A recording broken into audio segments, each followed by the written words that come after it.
Hey everybody, welcome to Play, Rank, Share, the show where I play the marquee PlayStation 5 titles, create an ever-evolving ranking of the best PlayStation 5 games, and share my opinions with you. My name is Tyrus, and this episode is focused on Kena: Bridge of Spirits. Kena was part of the initial PlayStation 5 showcase in June 2020, and quickly took the gaming press and Twitter by storm. Developed by newcomer studio Ember Labs, Kena immediately dazzled by the strong cinematic showcase that was presented. This strong showing established the game as one of the most hotly anticipated games coming as a console exclusive to the PlayStation 5.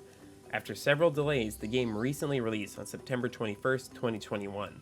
While I was excited for this game, I knew it had big shoes to fill based on the lofty expectations set for it.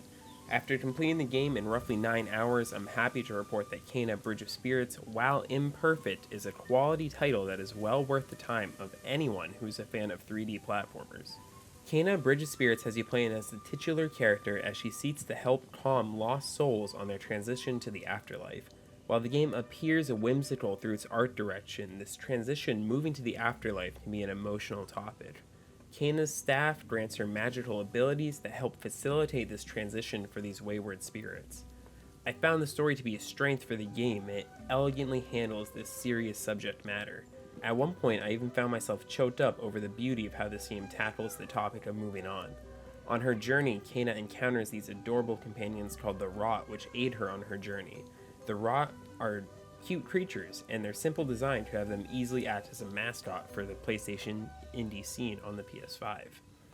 On top of navigating the story, you additionally must be on the hunt for the Rot, as there are 100 to collect throughout the game. The collection aspect harkens back to older 3D platformers that hold a very special place in my heart. However, Kena does tell a more captivating story than any 3D platformer I played in my childhood. In many ways, Kena feels like a much needed refresh on a genre that hasn't gotten much love in recent years, but it also released in a sudden crowded year for polished 3D platforming games with other entries such as It Takes Two and Ratchet & Clank Rift Apart. The game does live up to the hype surrounding the debut trailer in terms of graphics. Especially in the cutscenes, Kena: Bridge of Spirits has some of the best animated sequences on the PlayStation 5. I was continually stunned by the quality of the cutscenes in the game and only wished that there were more sprinkled throughout the story. The graphics and traditional gameplay also looked pretty good, but didn't quite look as crisp as I was expecting.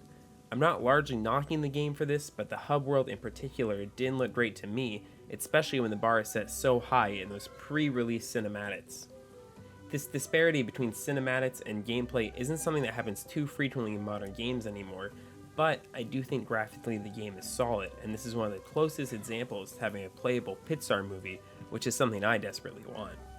I think my expectations weren't fully met due to the high standards I had after seeing pre-release trailers, but maybe that's my own fault since Ember Labs is a smaller team, it's their first game, and I should have known better. Solving puzzles became an increasingly enjoyable experience throughout my playthrough, as Kena unlocked the additional abilities on her journey. These abilities, such as bow and arrow and bombs, helps create more complex puzzles for the player to solve to accompany their expanding arsenal. While puzzles earlier in the game did not feel difficult and I found them a little annoying, later in the game I realized the developers were doing a great job of creating more complex situations for you to overcome. The game also offered challenge areas throughout the map that are presented through chests. In these situations, you'll have to face enemies with a unique stipulation, such as defeating 15 enemies in 90 seconds. While I have some gripes about combat in the game later in the review, these challenge room type challenges offered a refreshing shake-up to the combat formula of Kena, and normally took me several tries to defeat. While so far my overall impressions are glowing, that isn't to say Kena comes with some drawbacks. I found some of the animations not to be the cleanest, particularly I think the running animation can be a little clunky.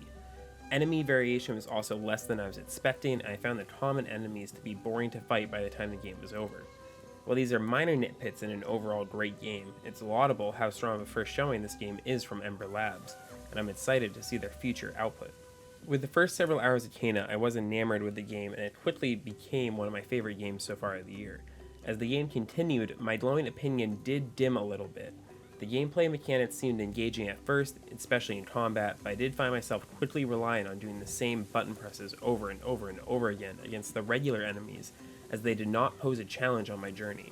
This problem could have been alleviated by introducing new, stronger grunt-type enemies to heighten the sense of danger during Kena's more meandering travels later in the game. But the difficulty also instead quickly spiked during boss battles. Each boss posed a new, unique threat, and you had to use Kana's limited skill set to overcome this challenge. Boss battles produced some of my favorite moments in the game. The spike in difficulty was needed compared to the slower moments in between, and I found myself having to be patient, studying the movement and attack patterns of each and every boss. I normally try to rush through boss battles, but the heightened challenge forced me to change how I normally play, and I found this experience extremely gratifying and worth the challenge after every boss that I overcame. But on that note, I did find the final boss to be exceedingly difficult, with 5 different stages to beat and no save points throughout the battle. If you die, you must restart from the beginning. This really frustrated me as I kept having to try over and over again just to get stuck on the last stage and start from the beginning when I failed. As mentioned earlier, 3D platformers are one of my favorite genres and hold a very special place in my heart. Growing up on franchises such as Ratchet & Clank, Spyro, and Sly Cooper, I wish the gaming industry paid more attention to 3D platforming releases. Kena Bridge of Spirits scratched that itch for me, and is yet another high-quality 3D platformer released in 2021, joining the ranks of Ratchet & Clank Rift Apart and It Takes Two. I can't help but be extremely impressed with freshman developer Ember Lab, who were able to create such a high-profile and fun game with their first release. I have to imagine PlayStation will seek to form a second-party relationship with this studio and assist them in making their next game an exclusive under the PlayStation Studios banner. Kena shows the potential that exists within Ember Labs. I think the team should take in critiques given about this game, such as the tedious combat experience, and create a new adventure that is something exceedingly special. Ember Labs already has a strong foundation at the studio, able to create visually engaging experiences and craft stories that tug at the heartstrings. When I rolled credits after 9 hours of gameplay, I was left wanting more in the best way. As you navigate through the hub world and the 3 adjacent areas, no part really overstays its welcome. The game has a solid pace, and as the credits rolled and my adventure in the game ended, I couldn't help but think about how bright the future is for Ember Lab in the coming years. Overall, I think Kena Bridge of Spirits is a very great game, and I give it a score of 8.5 out of 10. When it comes to ranking Kena amongst the other great PlayStation 5 games, I think it deserves high marks. While I don't think Kena is a must-play game, I think it is a game that is great to recommend for fans of the platforming adventure genre, and who want a game that harkens back to the older game philosophies of previous generations. I think based on what I have currently ranked, I'm placing Kena Bridge of Spirits number 5 on my list of best PlayStation 5 games so far. Thinking over every game that I've played this year, including games that I have yet to rank, I think Kena will be a fringe Game of the Year contender for me personally. While I appreciate what the game accomplishes and the fervor fan base that surrounds it, the simplicity of the combat design holds the game back a bit for me in terms of Game of the Year. I think some games are able to present a more engaging gameplay experience this year, such as Returnal, and other games like Ratchet & Clank Rift Apart were a little more polished. When it comes to Game Awards season in December, I won't be surprised if this game does sneak its way onto Game of the Year shortlist for some of the biggest video game websites, as the game is very, very great. Thank you for watching this episode of Play, Rank, Share. Make sure to subscribe and ring the bell to be notified when future episodes are released. If you want to see more Kena, be sure to check out our gameplay video on our show, The Gamer Seat. Many future episodes of Play, Rank, Share are in the pipeline, as I have a backlog of reviews to be written. This includes Returnal, Ratchet & Clank, Rift Apart, and Life is Strange True Colors, amongst other games. What are your thoughts on Kena Bridge of Spirits? Let me know in the comments below, and until next time, don't stop sharing.